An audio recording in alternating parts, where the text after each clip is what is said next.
क्या मतलब? तुझे वो लड़का मिल गया जिसके साथ तू उस रात बस में से गायब हुई थी? ताया अब्बू, ताई अम्मी, उनके बच्चों समेत खानदान के बड़े बुजुर्ग सब लोगों को उसने आज शाम को अपने घर बुला लिया। आपके बात करने का अंदाज बिल्कुल गलत है। मैं उस दिन किसी के साथ गायब नहीं रही थी, बल्कि वो आदमी मेरा सीनियर होने की वजह मुझे अकेले देखकर मेरे आस पास रहा, क्योंकि रात अकेली लड़की को तेज़ बारिश में अखलाकियात के नाते वो छोड़कर नहीं जा सका था। और पिछले 3 साल से मैं आपको यही बताने की कोशिश कर रही हूँ कि मैंने वहाँ अपनी यूनिवर्सिटी के किसी लड़के को देखा था जो कि मेरी गवाही दे सकता है, लेकिन वो मुझे मिल नहीं रहा था। आज वो यूनिवर्सिटी आया हुआ था अपने पुराने दोस्तों से मिलने, तो मैंने उसे बताया कि हमारे ख़ानदान वालों की सोच कितनी नीच और कितनी घटिया है। तो उसने मुझे कहा कि वो यहाँ आकर मेरे नाम की गवाही देगा कि इन 2 घंटों के दरमियान जब मैं गायब रही तब कहाँ थी और किस हालत में थी, क्योंकि जिनके साथ मुझे भेजा गया था वो तो माशाल्लाह से ज़िम्मेदारी के नाम की किसी चीज़ से वाकिफ़ ही नहीं थे। वो ताया अब्बू के बेटे को देखते हुए इस अंदाज में बोली कि वो तिल मिला कर रह गया। ज़ुबान बहुत चलती है तुम्हारी हमेशा से ही अरूश बेटी, और ये बात ठीक नहीं। कल को तुमने हमारे ही ख़ानदान में आना है, और होने वाले शोर से बात करने का एक तरीका होता है, सलीका होता है। ताई अम्मी ने काफ़ी सख्ती से उसे एहसास दिलाया कि वो अपने होने वाले शोर की शान में तौहीन कर रही है। और ऐसा होगा क्यों ताई अम्मी? उसके गुस्से की तो कोई इंतहा ही ना रही थी। वो अब तक उसका नाम बेवजह अपने बेटे के साथ जोड़ रहे थे, इसलिए क्योंकि अगर वो लड़का आकर ये कहता है कि वो तेरे साथ था, तो भी तू कोई पाक दामन साबित नहीं हो जाएगी बीबी। तू एक मर्द के साथ अकेले ही थी वहाँ पर बरसती बारिश में, अकेले आधी रात को एक लड़की 2 घंटे तक सबकी निगाहों से ओझल एक मर्द के साथ अकेली रहेगी तो कोई पाक बीबी साबित नहीं होगी। ताई अम्मी का अंदाज ऐसा था जैसे वो अपने लिए किसी को गवाह के तौर पर बुलाकर उसे भी बड़ा गुनाह कर चुकी है, उससे भी बड़ा गुनाह कर चुकी है। ताई अम्मी, वो आदमी सिर्फ इस वजह से वहाँ रुका था ताकि मुझे डर ना लगे और मैं किसी तरह की गलती ना करूँ। उसने मुझसे बात तक नहीं की और ना ही वो मेरे पास आया था। वो जैसे अपनी सफाई पेश कर रही थी जब दरवाजे पर दस्तक हुई। फिलहाल ये फजूल बातें छोड़िए, लगता है वो लड़का आ गया। उसी से पूछ लेते हैं कि आखिर उस रात को हुआ क्या था। ताया अब्बू ने दरवाजे की तरफ इशारा किया तो उनका बेटा फ़ौरन से उठा दरवाज़ा खोलने के लिए, जबकि शहीर को जल्द से जल्द वापस जाना था क्योंकि थोड़ी ही देर में उसकी फ़्लाइट थी। वो पागलों की तरह उसे उठाए अस्पताल में लेकर आया था।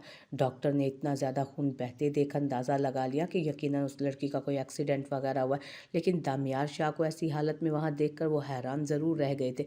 दामियार साहब, आप यहाँ, खैरियत तो है ना? एक डॉक्टर भागता हुआ उसके पास आया। डॉक्टर, इस लड़की को बचाओ, इसे कुछ नहीं होना चाहिए। तुम समझ रहे हो ना, इस लड़की को कुछ भी नहीं होना चाहिए, कुछ भी नहीं। ये सही सलामत चाहिए मुझे। तुम्हें मेरी बात समझ आ रही है ना? इसकी जान बचाओ। अगर इसे कुछ हो गया ना तो सब कुछ खत्म हो जाएगा, सब कुछ खत्म हो जाएगा। वो डॉक्टर को इज़ा की हालत बता रहा था, जबकि डॉक्टर परेशानी से उसके फटे कपड़ों को देखता बहुत कुछ समझ गया था। हुआ क्या है इनके साथ, आप मुझे बताएंगे? वो परेशानी से कहने लगा, छत से कूद गई है, ये मरना चाहती है, इसको बचाओ, जितने पैसे चाहिए मैं दूंगा तुम्हें, लेकिन ये इस लड़की को कुछ भी नहीं होना चाहिए। समझ रहे हो ना तुम? वो अजीब पागलों के से अंदाज में बात कर रहा था। दामियार साहब, वैसे तो ये पुलिस केस है, लेकिन आपके लिए मैं कोई ना कोई जुगाड़ लगा लेता हूँ। ये बात मैं बाहर जाने से रोक लूँगा, लेकिन आपको भी हमारे बारे में कुछ सोचना पड़ेगा। डॉक्टर कुछ देर सोचने के बाद बोला तो दामियार को मज़ीद उस पर गुस्सा आया। मैं तुम्हें कह तो रहा हूँ, तुम जो मांगोगे दूंगा। एक बार में क्या मेरी बात समझ नहीं आ रही तुम्हें? इस लड़की को कुछ नहीं होना चाहिए, कुछ भी नहीं। ये लड़की मुझे ज़िंदा चाहिए। उसके गिरेबान को पकड़ते वो धाड़ा था। जब जल्दी से भागता उसका एक मुलाजिम और मुबशिर वहाँ पहुँचे।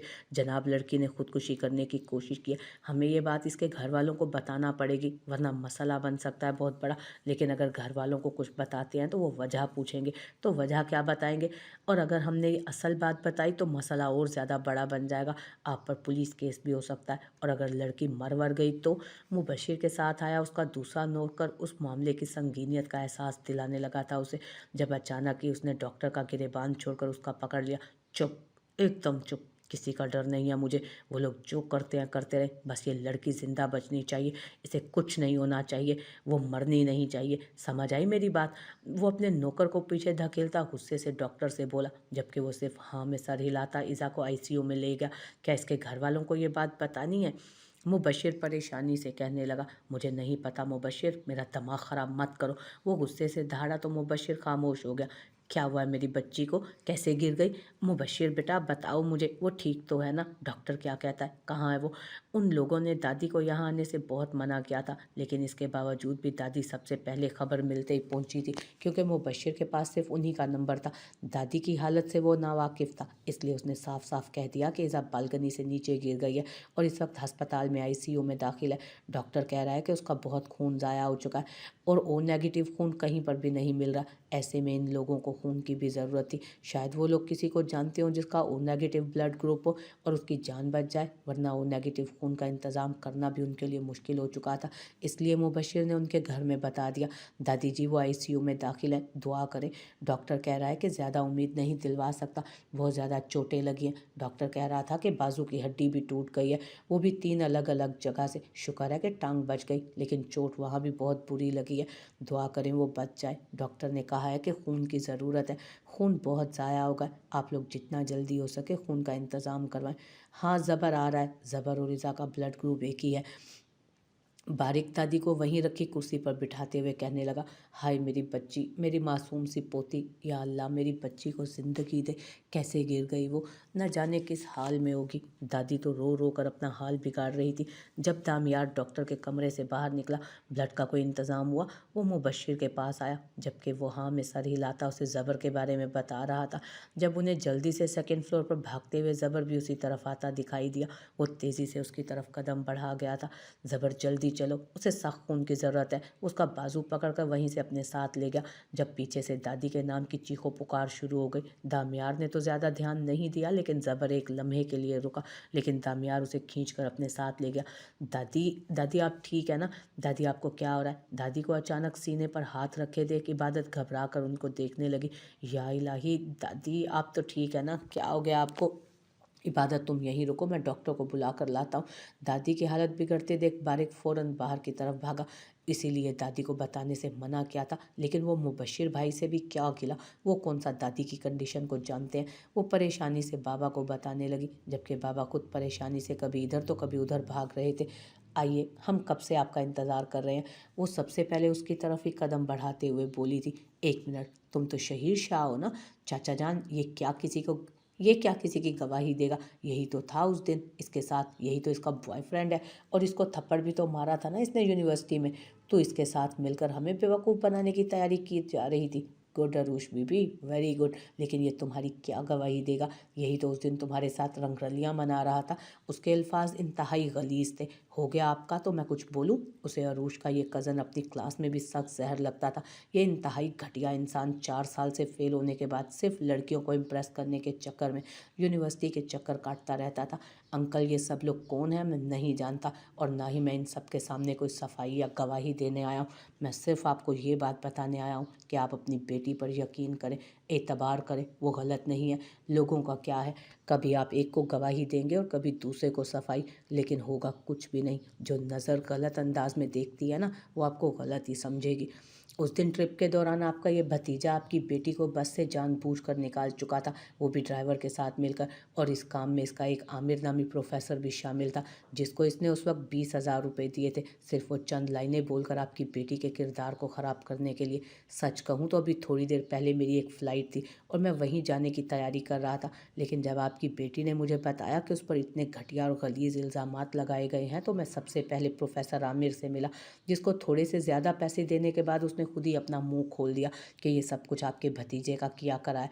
हाँ, लेकिन वो बस ड्राइवर नहीं मिल सका, क्योंकि उसे काफ़ी साल पहले जॉब से निकाल दिया गया था। अगर आप चाहते हैं तो मैं प्रोफेसर आमिर को बुलाकर आपकी बेटी की गवाही दिलवा दूंगा, लेकिन बात फिर वहीं आ जाएगी, जितने दिमाग उतनी सोचें, जितनी नज़रें उतनी गलाजत। आपकी बेटी का मामला है, मैं नहीं चाहता कि यहाँ से बाहर निकले, लेकिन फिर भी अगर आप चाहें तो मैं इस मामले को पब्लिकली भी हैंडल कर सकता हूँ। आपकी बेटी बिल्कुल बेगुनाह है, उतनी ही पाक जितनी उस रात से पहले थी। वो उनकी तरफ देखते हुए बोला तो हाजी साहब ज़रा सा मुस्कुराकर हाँ में सर हिला गए। उन्हें वैसे भी अपनी बेटी के लिए किसी तरह की सफाई की ज़रूरत नहीं थी। अच्छा जी, माशाल्लाह माशाल्लाह, क्या आशिक है, इतनी ही पाक है जितनी 3 साल पहले थी, तो बेटा निकाह कर लो ना इससे। क्या हुआ, बस हवा निकल गई सारी, निकल गई गवाही सारी तुम्हारी, तेज़ तरारियाँ निकल गई।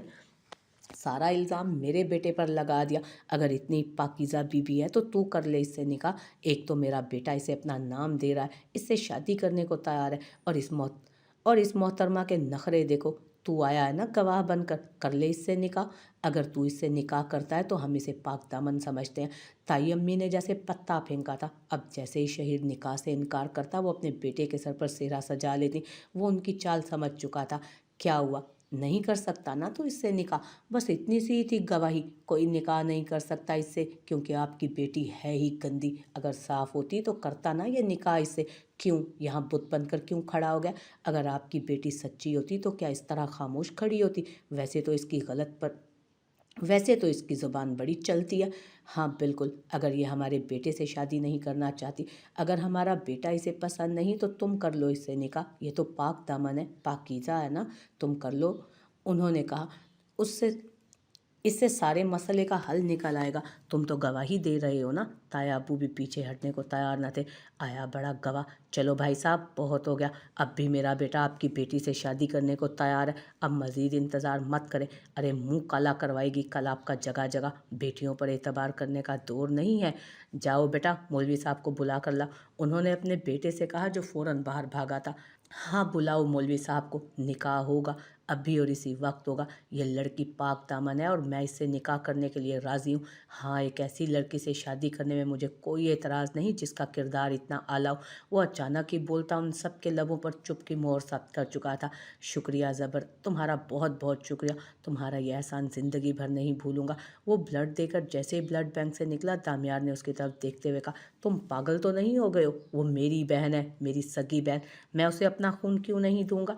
वह हैरानगी से उससे पूछने लगा। उसकी ये बात उसे समझ में नहीं आई। वो अपनी बहन को खून देकर किस तरह का एहसान करने की बात कर रहा था। इट्स ओके ज़बर, वो परेशान है क्योंकि इज़ा इस कंडीशन में उसी के घर पहुंची है। बारिक उसके साथ बाहर आता बेहद कम आवाज़ में बोला, हाँ वही तो मैं जानता हूँ। इज़ू गई कैसे वहाँ पर और गिरी कैसे? इतनी छोटी बच्ची तो है नहीं कि उसे पता ना हो कि वो वहाँ से नीचे गिर सकती है और जानबूझकर वहाँ चली जाए। क्या करने गई थी वहाँ बालकनी में? वो अब दामियार से तफ्तीश करने लगा। जब डॉक्टर दादी वाले रूम से बाहर निकला, मैंने आप लोगों को पहले भी कहा था वो अभी भी मेजर हार्ट अटैक से बाहर निकली हैं। इन्हें टेंशन से दूर रखें, किसी तरह की टेंशन इनके लिए जानलेवा हो सकती है। लेकिन आपको शायद मेरी बात समझ में आ नहीं रही। इनके दिल की धड़कन इतनी ज़्यादा तेज़ हो चुकी है कि कभी भी अटैक हो सकता है इन्हें। खुदा का करम है कि अस्पताल में मौजूद थी, वरना एक हार्ट अटैक के ऊपर दूसरा हार्ट अटैक इनकी बूढ़ी जान बर्दाश्त नहीं कर सकती थी। डॉक्टर उनको दादी की संगीन हालत के बारे में बताने लगा। दादी हम खुद भी डॉक्टर हम खुद भी उन्हें कोई टेंशन नहीं देते। पता नहीं कैसे ये सब कुछ हो गया। अचानक घर में इस तरह की सिचुएशन सामने आई तो सब लोग ही बौखला गए। अब कैसी हैं दादी? बारिक ने परेशानी से पूछा। बेहतर है, लेकिन ख्याल रखें कि छोटी सी टेंशन भी इनके लिए जानलेवा साबित हो सकती है। अगर आप लोगों को अपनी दादी की जान प्यारी है तो कोशिश कीजिए कि दोबारा इस तरह की कोई गलती ना हो, वरना इनके लिए बिल्कुल भी अच्छा नहीं होगा। डॉक्टर उन्हें तफसील बताने लगा, जबकि दादी की हालत सुनकर ज़बर और बारिक दोनों परेशान हुए। जबकि दामियार वहीं से आगे बढ़ गया था। उसे दादी की हालत में कोई इंटरेस्ट नहीं था। अगर उसे किसी की फिक्र थी तो वो सिर्फ इज़ा थी। वो मीटिंग में था। अपने ऑफिस में आया तो देखा कि उसके फ़ोन पर बारिक और ज़बर के साथ साथ इबादत की भी बहुत सी कॉल्स आई हुई थी। उसने जल्दी से बारिक को बैक कॉल करने की कोशिश की तो उसका फ़ोन मसरूफ़ था। जब अचानक ही इबादत की कॉल आने लगी, वो कल रात से उसे फ़ोन करने की कोशिश कर रहा था और वो फ़ोन ही नहीं उठा रही थी, और अब खुद वो बेचैनी से उसे फ़ोन किए जा रही थी। ये उसकी कोई 22वीं कॉल थी। यकीनन कोई बड़ा मसला ही हुआ था, वरना इस तरह वो उसे कभी कॉल ना करती। हेलो, हाँ इबादत बोलो। यकी सब ठीक तो है ना? तुमने इतनी दफ़ा कॉल की, बारिक भाई का भी फ़ोन आ रहा है, ज़बर की भी कॉल्स लगी हुई हैं, खैर तो है ना सब घर पर? वो परेशानी से पूछने लगा। जब दूसरी तरफ से इबादत के रोने की आवाज़ के अलावा उसे कुछ समझ ना आया। इबादत तुम ठीक हो ना? क्यों रो रही हो मेरी जान? क्या हुआ है तुम्हें? कुछ बताओ तो सही। तुम्हारे रोने से मसले हल नहीं होने वाले। बताओ हुआ क्या है? वो परेशानी से बोला। इज़ू दामियार भाई के घर गई थी, वहाँ से वो बालकनी से नीचे गिर गई। उसका बहुत खून ज़ाया हो गया, बाजू भी 3 जगह से टूट गया, सर भी फट गया, उसकी टांगों पर भी शदीद चोटें आई हैं। डॉक्टर ने कहा है लेकिन वो अब खतरे से बाहर है, लेकिन अभी तक उसे होश नहीं आया। मैं आपको फ़ोन कर कर के थक गई, आप फ़ोन उठाने का नाम नहीं लेते। ऐसी कौन सी मसरूफियात हैं आपकी जो आप वक्त पर फ़ोन नहीं उठा सकते? हद होती है किसी चीज़ की। दादी को एंजाइना अटैक हुआ है, वो अस्पताल में दाखिल है, सब लोग यहाँ मौजूद हैं सिवाय आपके। कोई एहसास है आपको कि आपका एक घर भी है जहाँ पर लोग रहते हैं? ये लोग आपके अपने हैं। ज़र्रान इन सब लोगों से दूर आपने अपनी एक अलग दुनिया बना ली है जिसमें हम लोगों की कोई जगह नहीं। डॉक्टर ने क्या कहा है ये बताओ। वो जल्दी से अपनी गाड़ी की चाबियां उठाते हुए ऑफिस से बाहर निकल आया। डॉक्टर ने कहा है कि दादी की हालत अब बेहतर है, इज़ू भी अब खतरे से बाहर है, लेकिन वो अब तक होश में नहीं आई। आप प्लीज़ जल्दी से आ जाएं, सब लोग परेशान हैं। उसे अपने मोबाइल स्पीकर से बार बार सूं सूं की आवाज़ आ रही थी। यकीनन वो रोने का शुगल साथ साथ जारी रखे हुए थी। तो मुझे लोकेशन सेंड करो, मैं 10 मिनट में पहुंच रहा हूँ। वो गाड़ी स्टार्ट करते फ़ोन बंद करता लोकेशन का इंतज़ार करने लगा। अपनी बहन और दादी की ऐसी हालत का सुनकर वो परेशान तो बहुत हो गया था, लेकिन वो इबादत की तरह रोकर या फिर जज्बाती होकर कोई कदम नहीं उठा सकता था। उसके लोकेशन आते ही गाड़ी अस्पताल की तरफ मोड़ चुका था।